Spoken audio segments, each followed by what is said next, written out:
This is Kirsten from JK Fiber Arts, and I am here to show you my haul from the Maryland Sheep and Wool Festival 2023. It is the 50th annual Maryland Sheep and Wool, which I believe makes it the oldest in the country. I had an excellent day. It was a lot of fun. The weather was absolutely perfect, unlike last year where it was like the muddiest, rainiest, coldest sheep and wool ever. My theme apparently for this year is going to be locks. I was just obsessed with locks, and I met some really awesome shepherds and shepherdesses, and talked a lot about some sheep breeds. And the one that I came away really wanting to try to do more with was Coopworth. So I'm going to start with all of these beautiful locks. Let me zoom in here so we can see these beautiful locks. The first locks that I have, these are Leicester, and they're already dyed and they look super duper nice. And the lady was telling me how wonderful her shepherdess is that she gets her locks from, and she gave me just a handful of raw ones. Look at how clean this is. It's gorgeous. And so I'm going to scour these in place and dye them and make my own locks here with those. The other thing that I lost my mind with on locks, and let me bring these to the front here, is the Coopworth. And this is all dyed Coopworth from the Malik family farm. And they have Instagram and a website, and I will put that in the comments. And they're all just beautifully dyed. I'm gonna take it out of the bag here just so you can see. I was just grabbing, you bought them by the pound, and it was like a candy store. It was crazy. And I was in there literally buying everything. I was grabbing things like mad. I met Navid in the showing hall, and then he directed me to his wife who does all the dyeing of the locks. So we talked a lot about their breed, and I really loved it. And he gave me this just to play around with, and I thought it was so awesome. And I went and found his wife and her booth, and she is a chemist by trade, and she has done a marvelous job. And literally I just walked around stuffing bags full of locks, and I loved this color. I just grabbed the bag and just started shoving. But there's so many cool colors here. I mean, look at these. Can you see them? Are they even on frame? Holy moly, they're so pretty. And then she also gave me some already scoured but not dyed, and I'm going to play with those as well for some dyeing. Making sure I keep these separated. And then here are just more of the dyed locks. They are so pretty. And I bought all of these amazing locks. You will be seeing those upcoming because in addition, after purchasing all of those locks, then you need a lock pop. With all of the locks that I am currently obsessed with, I had to, how could I not, get this lock pop. And the lock pop is from Clemis & Clemis. And all you do is you take a lock. Let's pull a lock off here. So you take a lock. This would be anchored down. Obviously, I don't have it anchored down. And you put that one end in there, and you would pull through like that, and it opens up the lock. And you can... it'll also take that vegetable matter out, put the other end in, you do that. So now see, it's all open, throw it in your basket, and you can spin straight from the lock, or you can drum card it now too. And I saw some of their blends that they were doing with the drum carder, and it's really nice. And I will tell you, you wouldn't think that Coopworth, now don't quote me on this, but I believe that the microns for Coopworth is like 32, 34, 35, somewhere like 32 to 35, or maybe 32 to 37, but it's, in the 30s. And there were some knitted samples, and their breed is just wonderful. It's really much softer than you would think. And the garment was next to skin soft when it was done. They had a cowl that was done with the Coopworth locks, and it was wonderful. So I had to get this lock pop, and I plan on doing a lot more lock spinning and maybe some core spinning with locks. And I'm going to start adding a lot more locks to my art bats. I've really had some recent fun with it, and I think this is something that I'm going to experiment more with and really explore and learn a lot more this coming year. So I have a cajillion locks. Next up, I have the Valet sheep. This is from the Shepherd's Lane of Oregon. And again, I was in the sheep breed tent and walking through talking to the shepherds and shepherdesses and learning about some of the fleece that I am not as familiar with. The Coopworth that we just talked about, I'd never spun before, so I'm really looking forward to that. Valet, you know, I always think, oh, they're so cute, but I really didn't think that there were a lot of spinning going on with them. And this is coarser, but really, it's actually pretty nice. It's not bad at all. And look at these gorgeous locks. So these are already scoured, and look how beautiful. I mean, look how long they are. And I'm going to dye these, and then I'm going to see what we're going to do with them.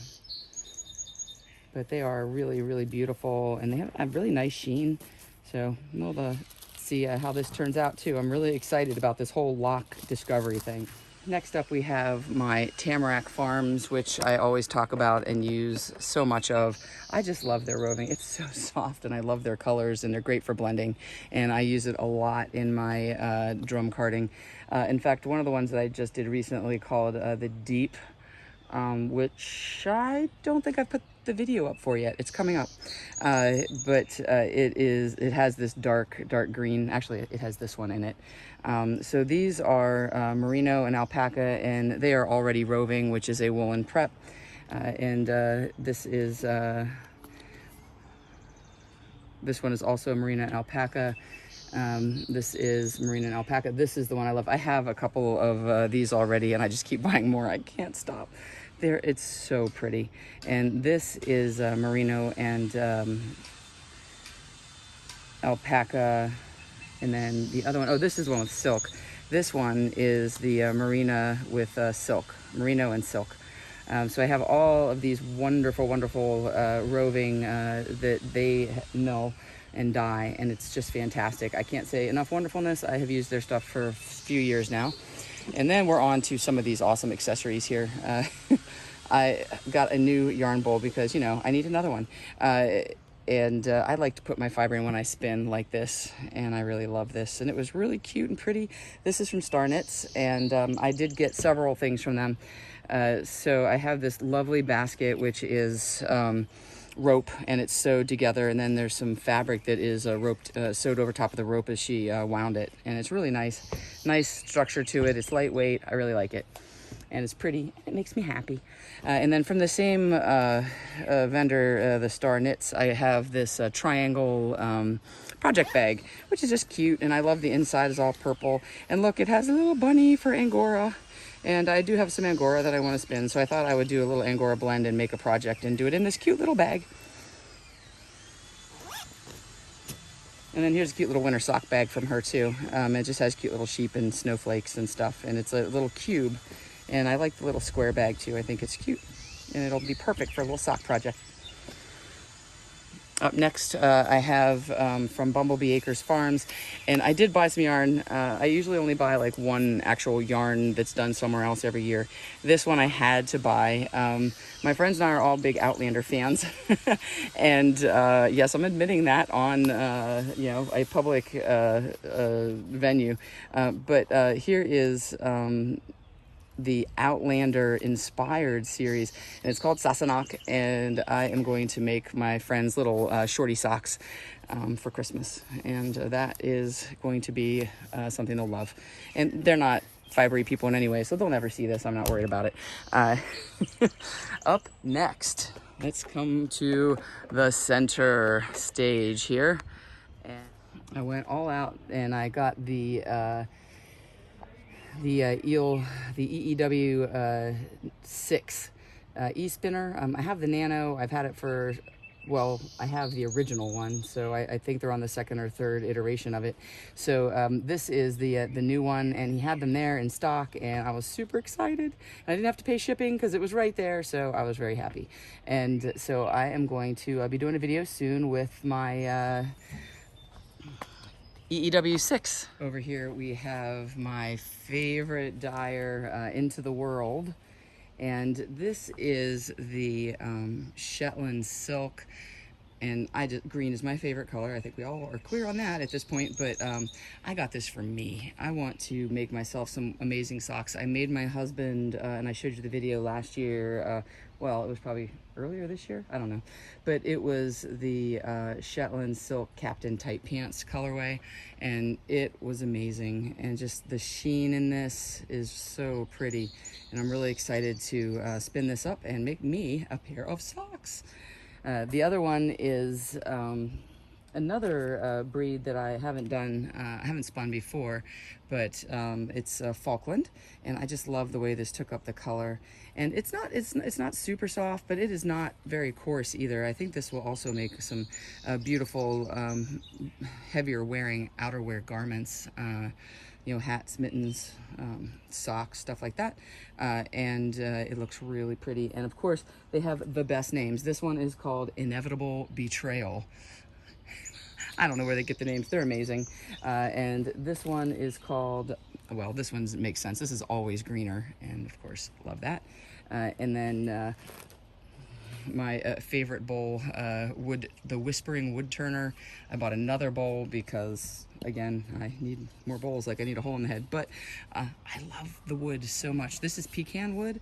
I mean, look at how pretty it is. It's like gray in the bottom and has like this gray and kind of like pinkish, almost pinkish red, like really pretty. I just love it. And I had a talk with him because I had put this in the video last year, and I couldn't find him anywhere online or Instagram or anything, and it turned out that their website actually had been down for a bit because of some technical issue, and it's back up and running, and they're on Instagram and everywhere. So I will put their stuff in under the comments as well, because I just love what he makes. I don't know if you remember that Live Edge bowl that I use a lot. That's his. He made that. So what else do I have here? Oh, this was a grab bag, and this is from Fluffy U Fiber, and this is a Tencel comb top. The rest of this was Woolen Prep. I don't want to open it up because it's already sealed, and once I open it, I'm not going to be able to unclose it again because it's sticky. But this is all just kind of grab bag stuff, and I couldn't resist, especially the Tencel. I thought it was really cool and pretty, and I will use that in some blends. Oh, and Angora. Almost forgot my Angora. Ooh, don't let that blow away. This is like a cloud. This is 2 ounces of Angora. I'm sorry, why am I saying Angora? I've got Angora on the brain. This is cashmere. This is 2 ounces of cashmere from Hunt Valley Cashmere, and it's gorgeous. I have about 4 other ounces of this, so I plan on that I've purchased at other from them, but at different fiber festivals, and I've been accumulating it slowly until I have enough. Now I can make a really nice blend with this. I'm going to do a comb top. So it was very, very excellent sheep and wool this year. And oh, and I didn't tell you my biggest thing. Oh my gosh, the Clemis and Clemis. I got the crankless double wide flagship drum carder, but it's going to take 6 months to get here, and I'm really excited about it because I'll be able to make jumbo bats, which will be you know, between 4 to 7 ounces, and it'll be really fun, and I won't have to worry about cramming too much onto my Ashford carder. So I'm very excited. Sheep and Wool 50th anniversary did not disappoint. I'm very excited. I have so much to show you guys, so many projects in mind. We're gonna be focusing a lot on locks here in the near future, but I do have some drum carding videos already teed up to show you, which I think you'll enjoy.